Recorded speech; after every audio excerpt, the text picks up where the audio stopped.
Okay, so our last speaker before lunch. This is a topic that we really haven't addressed much of. Most of it is about safe driving and safe driving habits.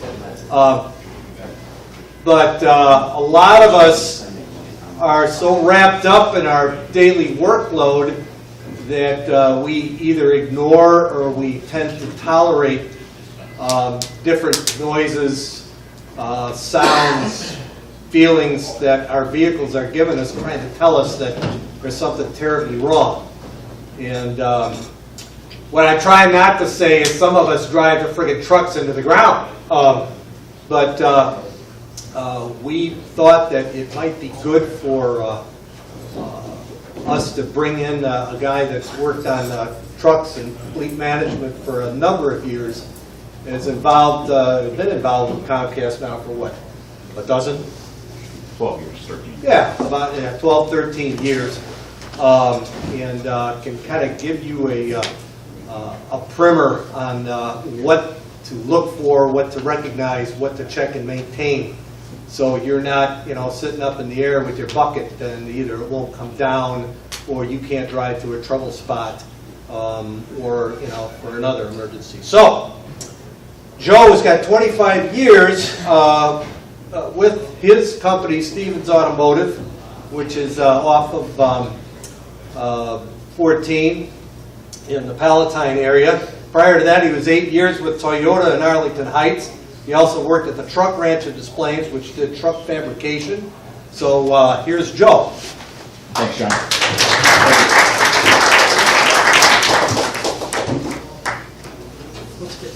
I'm Joe Stevens. That's Scott Gipprich. He's with me today to help me out. Good morning. Got a couple of slides. We're going to make it pretty quick because we know lunch is on the way.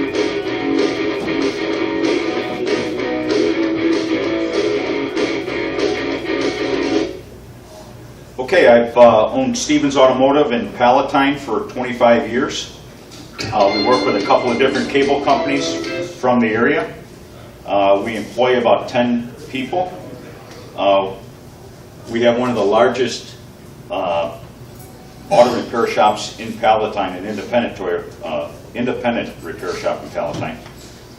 Today I'm here to discuss vehicle safety, some common sense things that you can do to keep your vehicle safe and on the road and out of the repair shop. And I'd like to start off by showing you my operation, which is a video of it.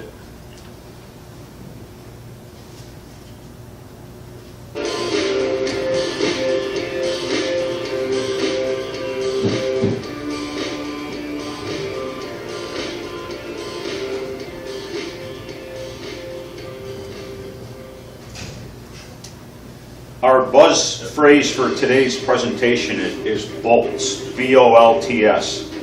It makes 5 very important safety systems of your vehicle easy to remember. Batteries, brakes, oil, lights, tires, and service indicators. These 5 common areas are the most common problems we see with vehicles at our shop. And if these 5 areas were focused on every morning before the vehicle hits the street, your vehicles could be more dependable on the road, less time in the shop, less expensive to maintain, and most important, safe for you, your tech, and other motorists.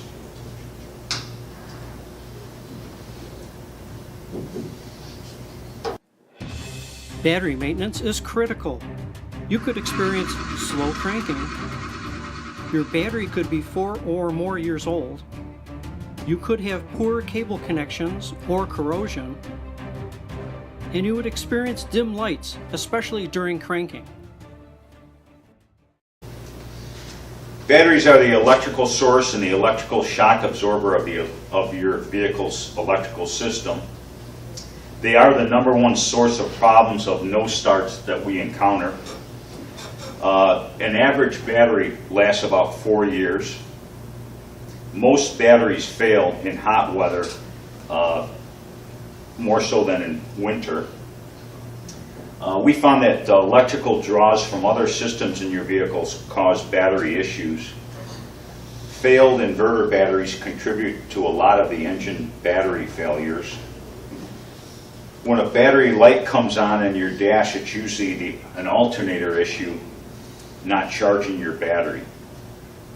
And then as you know, when you have to jump start a vehicle, it's always good to wear glasses and be prepared for battery explosions, because it does happen, and try to jump start it correctly.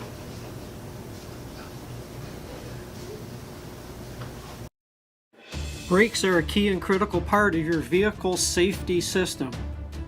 If you notice your steering wheel pulsating when applying the brakes, you have a warped or defective rotor.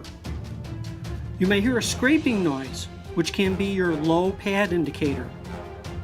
You may notice a brake light on your dash panel. Brake fluids may be low and could be leaking. But most often, the pads are worn, making it difficult to stop properly, and you usually notice a low brake pedal. Screeching or grinding sound from a wheel is a good sign that brakes are bad. Burning smell or pulsating brake pedals are often an unsafe sign. Applying the emergency brake and having the vehicle still roll is a sign rear brakes are needed, an adjustment or replacement, or there's a cable problem. Emergency brake application is a key inspection at the safety lane. The other issues with brakes is a low brake fluid is a sign of leak or worn out pads. Loss of brake fluid on the ground is a code red. You have a hydraulic leak. Vehicle shouldn't be driven, it should be towed, and it usually will illuminate the brake light in the dash.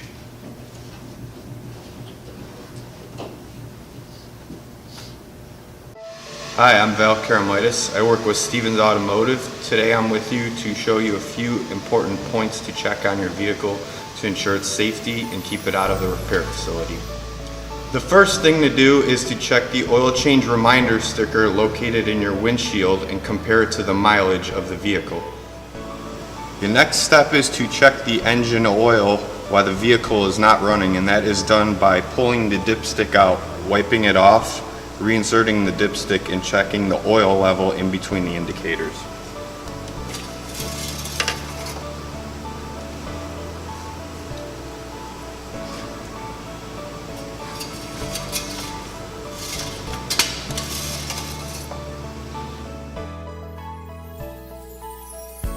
After you've determined that the engine oil is low, there could be a few reasons why.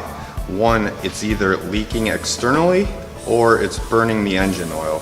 Let me show you a few spots to look underneath your vehicle. Oil leaks can be found around the oil pan, in and around the oil filter, and around the drain plug. When you're comparing your oil change reminder sticker, one thing to keep in mind is your oil normally gets changed every 5,000 miles on fleet trucks, and it's or changed every 3 months. Checking your oil daily is strongly recommended to ensure proper lubrication of the engine. Some vehicles burn oil or leak oil. Oil leaks can start up and they get bad quick. Ticking or knocking from an engine is not good, and we suggest you're not driving it or running the engine until the problem is figured out. If you get to that point and checking the oil is a good thing to do, because putting a new engine in a used van nowadays costs between $5,000 and $7,000, so it's a lot of expense. Some vehicles have an oil pressure gauge, and while running, the gauge should read between 20 and 60 psi. In the early morning checkouts, when you're looking for oil leaks, looking underneath the vehicle for oil or coolant leaks, which would be green, trans fluid leaks, which would be red, or power steering fluid leaks, which are normally clear. Perform a quick lighting check by observing the headlights, turn signals, flashers, and brake lights. Then check the clearance lights for blown bulbs. Lastly, check the strobe and beacon lights.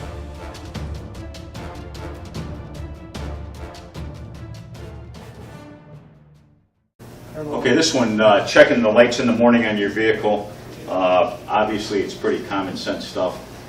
Checking headlights, tail lights, running lights, your beacon lights. When a light stops working, it's usually a bulb, and if it's not a bulb, it could be a plug or a wiring issue. Turn signals that come on and that do not flash usually have a bad flasher. Headlights that are dim but that are both on are normally a poor ground. Checking all the lights every morning is highly recommended. In Palatine, I know they'll give you a ticket for a simple bulb that's out.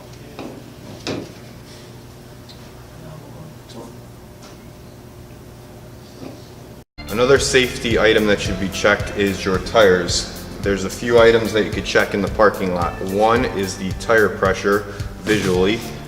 Second is to see if there's any sidewall damage located in this area, chunks missing out, cracks.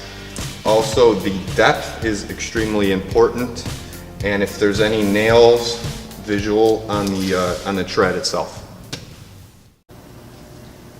Tire pressure should be checked. Most vans run about 80 psi. If you ever want to check your tire pressure and you don't know what it should be set at, it's usually written on the side of the tire. Proper tire inflation can greatly increase your fuel economy. When tires start to get worn out, they usually measure 3/30 seconds tread depth is usually legally bald. 5/30 seconds, it won't pass a safety inspection. So when you get down to those measurements, they're unsafe. Stopping and driving in rain or snow, you'll have limited traction, and it's time for some tires.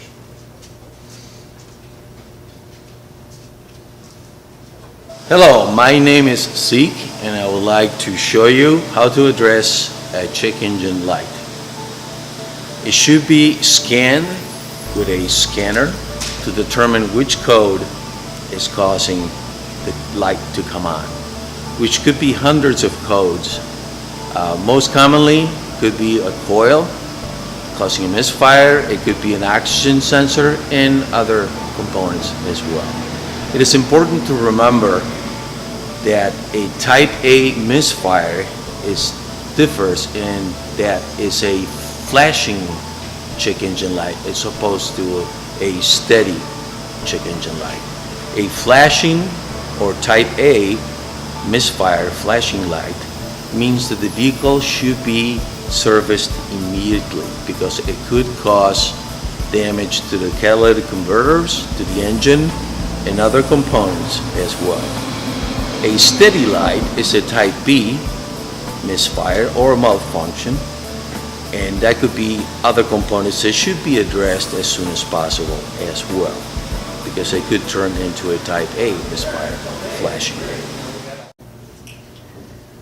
Check engine lights come on when the vehicle's computer has sensed a problem from an input device, and it's letting the driver know that there's an issue illuminating the light on the dash. Sometimes the light can signal a serious problem, and it can be accompanied by a drivability issue like rough running or acceleration issues. Other times the light comes on and goes off, which could be less serious, like an oxygen sensor. Unfortunately, scanning the vehicle's computer is the only way to diagnose, fix, and clear, and be able to clear that light. Our presentation today was to give you some clear and simple procedures to follow and maintain a safe vehicle, making it more dependable and less costly. Taking a few minutes every morning could save you or the company thousands of dollars. An unsafe truck is a huge liability for you, your company, and other motorists. Remember bolts on your morning checkout, and thank you for the time we shared today.